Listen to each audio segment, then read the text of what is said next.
Universe Channel လေးကနေပြန်လည်ကြိုဆိုလိုက်ပါတယ်ကျွန်တော်တို့ရဲ့နေ့စဉ်ဘဝတွေထဲမှာအသိပညာဘ ഹു တုရတွေလည်းရစိတ်ပန်းလေးပြည်စီမဲ့သင်ခန်းစာယူစရာပုံမြင်ကောင်းလေးတွေကိုအမြဲတင်ဆက်ပေးနေတာဖြစ်ပါတယ်ဒီနေ့မှာတော့ထူးထူးခြားခြားသင်ခန်းစာကောင်းလေးတွေပေးစမ်းနိုင်မဲ့ပုံမြင်လေးတွေကိုတင်ဆက်ပေးတော့မှာဖြစ်ပါတယ်ဒီပုံမြင်လေးတွေဟာကလေးတွေအတွက်တည်းမကပဲလူကြီးတွေအတွက်ပါဆင်ခြင်စရာအချက်လက်လေးတွေပါဝင်လာမှုအဆုံးထိနားဆင်ပေးကြဖို့ဖိတ်ခေါ်ချင်ပါတယ်ပုံမြင်လေးတွေမစတင်ခင်မှာကျွန်တော်တို့ရဲ့ channel လေးကို subscribe မလုပ်ရသေးဘူးဆိုရင် subscribe လုပ်ထားပေးဖို့နဲ့နောက်ထပ်တင်မဲ့ပုံမြင်အသစ်လေးတွေကိုလက်မလွတ်ရအောင်ခေါင်းလောင်းလေးကိုလည်းနှိပ်ထားပေးကြပါဦးခင်ဗျာလူချင်းမင်းတို့ရဲ့အားပေးမှုကကျွန်တော်အတွက်အင်အားပါပဲကဲအခုဆိုရင်တော့သင်ခန်းစာယူစရာပုံမြင်လေးတွေကိုစတင်လိုက်ရအောင်ဗျာဆွေဦးနဲ့လူညာအိုးရှိတုန်းကရွာတရွာမှာအလွန်ခင်မင်ကြတဲ့တငယ်ချင်းတစ်ယောက်ရှိပါတယ်တယောက်ကတော့မောင်လူအေးဖြစ်ပြီးတကယ်ကိုရိုးသားဖြောင့်မတ်သူပေါ့နောက်တစ်ယောက်ကတော့မောင်လူလည်းဖြစ်ပြီးအမြဲတမ်းသူတစ်ပါးကိုအမျက်ထုတ်ဖို့ကြံစည်နေသူဖြစ်ပါတယ်။ဒီနေ့တော့သူတို့နှစ်ယောက်ဟာတောထဲကိုတစ်သီးရှာရင်းသွားကြရာကနေတစ်ပင်ကြီးတစ်ပင်အောက်မှာမြုပ်ထားတဲ့ရွှေဦးကြီးတအိုးကိုမတော်တဆတွေ့ရှိသွားကြပါတော့တယ်။မောင်လူအေးဟာဝမ်းသာအားရနဲ့တကယ်ချင်းငါတို့ကံကောင်းပြီဒီရွှေတွေကိုအညီအမျှခွဲပြီးရွာပြန်ကြရအောင်လို့ပြောပါတယ်။ဒါပေမဲ့မောင်လူလေကစိတ်ထဲမှာရွှေတွေအားလုံးကိုတယောက်တည်းရချင်နေတာပေါ့။သူကညံစင်ပြီးဒီလိုပြောလိုက်ပါတယ်။တကယ်ချင်းရာဒီရွှေတွေကိုရွာတဲ့အကုန်ယူသွားရင်အခိုးဓမြတွေတိကုန်နေမယ်။အန္တရာယ်ရှိတယ်။ဒါကြောင့်ငါတို့လူတလောက်ပဲနည်းနည်းစီယူပြီးကြံတာကိုဒီတစ်ပင်အောက်မှာပဲပြန်မြုပ်ထားခဲ့ကြရအောင်။လုံမပြန်လာယူပါဘောလို့ပြောခဲ့ပါတယ်။ရိုးသားတဲ့မောင်လူကြီးကလည်းသူ့တငယ်ချင်းစကားကိုဟုံလုံးလုံးနဲ့ယုံကြည်ပြီးသဘောတူလိုက်ပါတယ်။သူတို့နှစ်ယောက်ဟာရွှေအိုးတွေကရွှေတင်းကအနှဲငယ်စီကိုပဲယူပြီးကြံတာကိုမြေကြီးထဲပြန်မြုပ်ထားခဲ့ကြပါတယ်။ဒါပေမဲ့သူတို့ရွာပြန်ရောက်ပြီးရက်အနှဲငယ်ကြာမှတော့မောင်လူလေးဟာညဘက်ကြီးတောထဲကိုတိတ်တိတ်ဆိတ်ပြန်သွားပါတော့တယ်။မောင်လူလေးဟာညအမောင်ကိုအားကိုးပြီးတောထဲကိုတိတ်တိတ်ဆိတ်သွားခဲ့ပါတယ်။သူတို့ရွှေအိုးမြုပ်ခဲ့တဲ့တစ်ပင်ကြီးအောက်ကိုရောက်တဲ့အခါမြေကြီးကိုအမြန်တူးပြီးရွှေအိုးကြီးကိုတယောက်တည်းမယူသွားပါတော့တယ်။ပြီးတော့မြေကြီးကိုဘာမှမဖြစ်ခဲ့တယ်လို့ပဲတိတိကျကျပြန်ဖို့ထားခဲ့တာပေါ့။နောက်ရက်အနှဲငယ်ကြာတဲ့အခါမှာတော့မောင်လူလေးဟာမောင်လူအေးစီကိုဟန်မပြတ်သွားပါလေ။တကယ်ချင်းငါ့မှာ30ရာငွေပြတ်နေပြီဗျ။ငါတို့နှုတ်ထားတဲ့ရွှေအိုးတွေကနေရွှေတွေသွားထုတ်ကြရအောင်။မောင်လူအေးလည်းဘာမှမရိပ်မိပဲသဘောတူလိုက်တာပေါ့။သူတို့နှစ်ယောက်တောထဲကတစ်ပင်ကြီးအောက်ရောက်လို့မြေကြီးကိုတူးလိုက်တဲ့အခါအိုးကြီးကရှိနေသေးပေမဲ့အဲမှာရွှေတွေပြားမှမရှိတော့ပဲဗလာဖြစ်နေပါတော့တယ်။အဲဒီမှာတင်မောင်လူလေးကလူလေကြပြီးအတန်ကုန်អော်ပါတော့တယ်။ဟာမောင်လူအေးမင်းငါ့ကိုလှုပ်လိုက်ပြီငါတို့နှစ်ယောက်ပဲတီးတဲ့နေရာကိုရွှေတွေမရှိတော့ဘူးဆိုတော့မင်းလာခိုးသွားတာပဲဖြစ်ရမယ်မင်းကရိုးသားခြင်းအောင်ဆောင်ပြီးငါ့ကိုလိန်တာလားရိုးသားတဲ့မောင်လူအေးခမရမှာတော့အံ့အားတင်လို့စကားတော့မပြောနိုင်ရှာပါဘူးငါတကယ်မယူပါဘူးတကယ်ချင်းရာဘလို့ပဲညင်းညင်းမောင်လူလေကတော့လက်မခံပဲဒီကိစ္စကိုရွာသူကြီးစီမှာတရားစွဲပါတော့တယ်ရွာသူကြီးရှိရောက်တဲ့အခါမောင်လူလေကတက်တည်ရှိတယ်လို့ပြောပါတယ်အရှင်မင်းကြီးဒီရွှေအိုးကိုဘယ်သူခိုးတယ်ဆိုတာကျွန်တော်တို့မြုပ်ခဲ့တဲ့တစ်ပင်ကြီးရဲ့နာမည်ကသိပါလိမ့်မယ်တစ်ပင်ကြီးစီမှာသွားမင်းရင်အဖြေပေါ်ပါလိမ့်မယ်လို့ရှောက်တင်လိုက်ပါတယ်တကယ်တော့မောင်လူလေဟာသူ့အဖေအိုကြီးကိုတစ်ပင်ကောင်းထဲမှာကြိုတင်ပုံခိုင်းထားပြီးတစ်ပင်နဲ့ရောင်အယောင်ဆောင်ခိုင်းထားဖို့စီစဉ်ထားတာပဲဖြစ်ပါတယ်နောက်တစ်နေ့မနက်မှာတော့ရွာသူကြီးနဲ့ရွာသားတွေဟာတစ်ပင်ကြီးရှေ့ကိုရောက်လာကြပါတယ်မောင်လူလေကတစ်ပင်ကြီးကိုဥချပြီးဟန်ကိုဖို့နဲ့မေးလိုက်တယ်အိုးတစ်ပင်ဆောင်နာမည်ကြီးခင်ဗျာကျွန်တော်တို့မြုပ်ထားတဲ့ရွှေအိုးကိုဘယ်သူခိုးသွားလဲဆိုတာသိရင်ပြောပြပေးပါအဲ့ဒီအခါတစ်ပင်ကောင်းထဲမှာပုံနေတဲ့မောင်လူလေရဲ့အဖေဟာအတန်ကိုအုပ်ပြီးပြန်ပြောပါတယ်ဒီရွှေတွေကိုခိုးသွားတာမောင်လူအေးပဲဖြစ်တယ်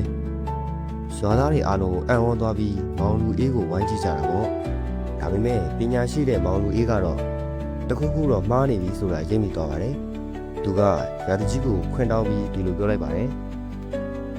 အရှင်ဒီတစ်ပင်ကတကယ်ကိုထူးခြားတဲ့တစ်ပင်ပဲဒါပေမဲ့တစ်ပင်ထဲမှာနတ်ဆိုးတွေဝင်ပုန်းနေတာလည်းဖြစ်နိုင်တယ်အဲ့ဒီနတ်ဆိုးတွေကိုမောင်းထုတ်ဖို့တစ်ပင်အောက်မှာမီးပုံကြီးတစ်ပုံရှိုးကြရအောင်လို့ပြောလိုက်ပါတယ်မောင်လူအေးက6တွေ့တဲ့တစ်ကိုင်းတွေကိုစုပုံပြီးတစ်ပင်ချေရင်းမှာမီးရှို့လိုက်ပါတော့တယ်မိခိုးတွေကတစ်ပင်ကောင်းတဲ့ကိုအလိမ့်လိုက်ဝင်သွားတဲ့အခါမှာတော့ကဲကြပါဦးဦးလာပါပြီအသက်ရှူလို့မရတော့ဘူးဆိုပြီးမောင်လူလေရဲ့အဖေဟာတစ်ပင်ကောင်းတဲ့ကနေချောင်းဆူပြီးဂမူရှူတိုပြေးထွက်လာပါတော့တယ် အမှန်တရားပေါ်သွားတဲ့အခါမောင်လူလည်းမျက်နှာပြက်ပြီးတုံရင်နဲ့အပြစ်ကိုဝန်ခံလိုက်ရပါတယ်။ရာတကြီးကမောင်လူလည်းကိုရွှေရီအားလုံးပြန်ပေးခိုင်းတဲ့အပြင်ပြစ်ဒဏ်မှာပေးလိုက်ပါတော့တယ်။မောင်လူအေးကတော့သူ့ရဲ့ရိုးသားမှုနဲ့ဉာဏ်ပညာကြောင့်အဆက်ရမဲ့ဘေးကလွတ်မြောက်သွားပြီးချမ်းချမ်းသာသာနေထိုင်သွားပါတော့တယ်ဗျာ။ပုံမြင်လေးရဲ့သင်ခန်းစာကတော့မယိုးသားတဲ့အကြံစီဟာတနေ့မှာမိမိကိုယ်ပဲပြန်ပြီးဒုက္ခပေးတတ်ပါတယ်။ပညာရှိယုံကလေးနဲ့လူမိုက်ကြားဟိုးရှိတော့ကအလွန်စင်းလန်းဆိုပြီးတဲ့တောအုပ်ကြီးတစ်ခုရှိပါတယ်။အဲ့ဒီတောအုပ်ထဲမှာတရိษံမျိုးစုံဟာအေးအေးချမ်းချမ်းနေထိုင်နေကြပါတယ်။ဒါပေမဲ့ကြားကြီးတစ်ကောင်ကြောင့်အမြဲတမ်းထိတ်လန့်နေကြရတာပေါ့။အဲ့ဒီကြားကြီးဟာအလွန်အတ္တကြီးပြီးဗိုက်စာရင်စားတယ်လို့တရိษံလေးတွေကိုလိုက်လံဖမ်းဆီးစားတော့လို့ရှိပါတယ်။ဒီနေ့တော့တောထဲကတရိษံတွေအားလုံးစုပေါင်းပြီးကြားကြီးစီကိုတွားရောက်တနာခံကြရတယ်။အရှင်ချာမင်းကြီးခင်ဗျာအရှင်ကတနေ့တနေ့တရိษံတွေကိုအလွန်အကျွံတက်ဖြတ်စားတော့နေရင်နောက်မှဒီတောထဲမှာဘာသားကောင်မှကျန်တော့မှာမဟုတ်ပါဘူး။အဲ့ဒီကြရင်အရှင်လည်းအစာငတ်မှာစိုးရင်ရပါတယ်။ဒါကြောင့်ကျွန်တော်တို့တရိษံတွေကတရက်ကိုတစ်ကောင်လုံးနဲ့အရှင်စီကိုအစာအဖြစ်အလှည့်ကျလာရောက်ပေးရစေလို့ပြောခဲ့ကြပါတယ်။ဆရာကြီးကခဏစဉ်းစားပြီးသဘောတူလိုက်တာပေါ့။ကောင်းပြီငါစီကိုအစာမြောက်တဲ့နေကြရင်တော့တောတစ်ခုလုံးကိုမှွေနှောက်ပြီးအကုန်တက်ပြစ်မယ်လို့ချိန်ချောက်လိုက်ပါတယ်။အဲ့ဒီလိုတဲ့တရက်ပြီးတရက်တရိษံလေးတွေဟာအလှည့်ကျကြားကြီးစီကိုတွားကြရပါတယ်။ဒီနေ့မှာတော့ယုံလေးတစ်ကောင်ရဲ့အလှည့်ကိုရောက်လာပါတော့တယ်။ယုံလေးဟာတေးရပါကိုကြောက်ပြီးမဲ့စိတ်တက်မကြပဲကြားကြီးကိုဘယ်လိုပညာပေးရမလဲဆိုတာကိုလမ်းမှာစဉ်းစားရင်းတမင်တကာအချိန်ဆွဲပြီးဖြည်းဖြည်းချင်းရှောက်လာခဲ့ပါတယ်။ယုံလေးဟာကြားကြီးရှိရာကိုရောက်တဲ့အချိန်မှာနေတော်တော်လေးစောင်းနေပါပြီ။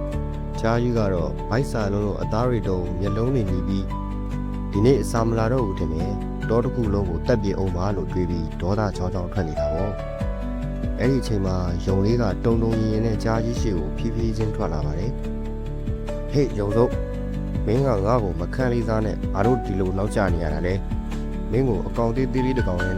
ငါပိုက်ကဘယ်ဝမလဲလို့ကြားကြီးကဟင်းဟောက်လိုက်ပါတယ်ယုံလေးကအေးအေးဆေးဆေးပဲအယူတည်ပြီးဒီလိုပြောလိုက်ပါတယ်